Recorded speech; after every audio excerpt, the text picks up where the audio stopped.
Welcome back. In our previous video, we built a knowledge graph with just a few lines of code thanks to the Cognee SDK, enabling us to use Cognee to query our company's entire knowledge base, all in a matter of minutes. But who on our team benefits from that knowledge graph right now? Just me, the guy who wrote and executed the code. The new developer who joined Monday still has no way to query my knowledge graph. My team lead can't ask it a question, and neither can the on-call engineer at 3 a.m. My name's Brandon Minnick, and in this video, we're going to solve that using Cognee Cloud. Thanks to Cognee for sponsoring this video.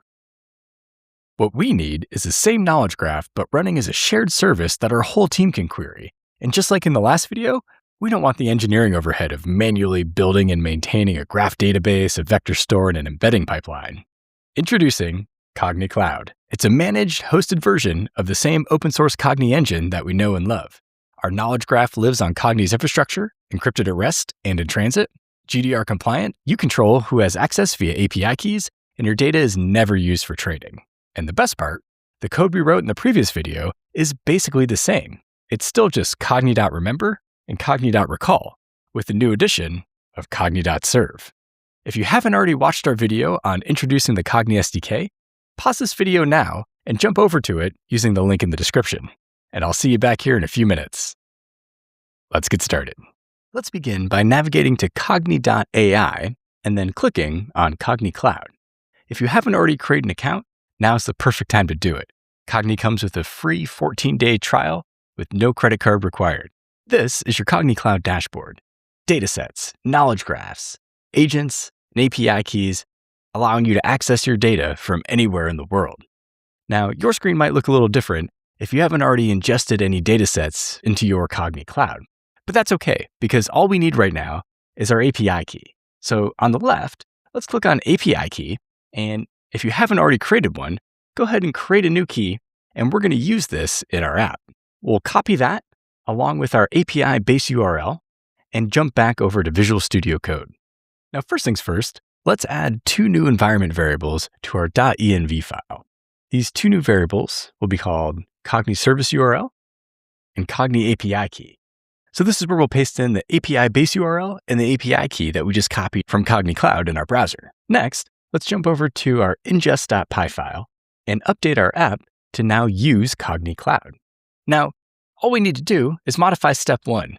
In step 1, we were clearing the previous graph and metadata for the demo that was running locally on my machine. But now, step 1, we're just going to connect to Cognee Cloud. And the way we connect to the cloud is by saying await cognee.serve. And here we'll pass in our URL, which we have saved as an environment variable. So we'll say os.environ, and we'll pass in Cognee service URL.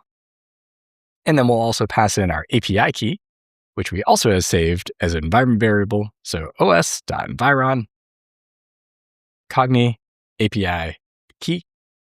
And that's it. We have now connected our app to the Cognee Cloud. And now when we say cognee.remember, our content gets ingested and the knowledge graph all gets built on Cognee Cloud. Now let's pull up our terminal and run the app. UV run ingest.py.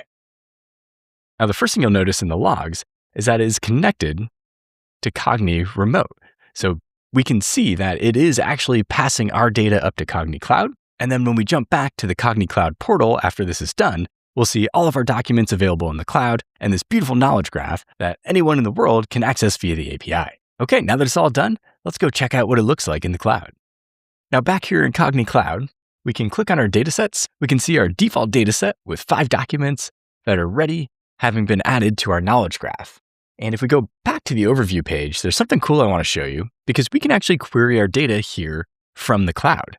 So I can ask it a question like, what caused the March 2024 production outage? How bad was it? And this is the same thing we did in the previous video, writing code using the Cognee SDK, but here in the cloud, we can just ask it directly and get the answers that we're looking for. Now, let's click over to the knowledge graph where we can see the visualization of how everything fits together. We can turn on our heat map, our type clouds, and we can mouse over everything to see what each item is, its relationships, its edges, what nodes it's connected to, and to get an idea of what our knowledge graph looks like. Now, there's one more thing I want to show you, and that is here in Connect Agent, because we can actually ingest more data like we talked about in the previous video. If we go to SaaS and APIs, we can see how easy it is to connect and import our data from Slack, Notion, GitHub, HubSpot, Google Sheets, Jira, or any REST API. And if we jump back, we can also see that Cognee Cloud works with agents like OpenClaw as well. But we'll save all of that for future videos. Thanks to Cognee Cloud, we're now able to build our knowledge graph using the same Cognee SDK and share it across our entire team.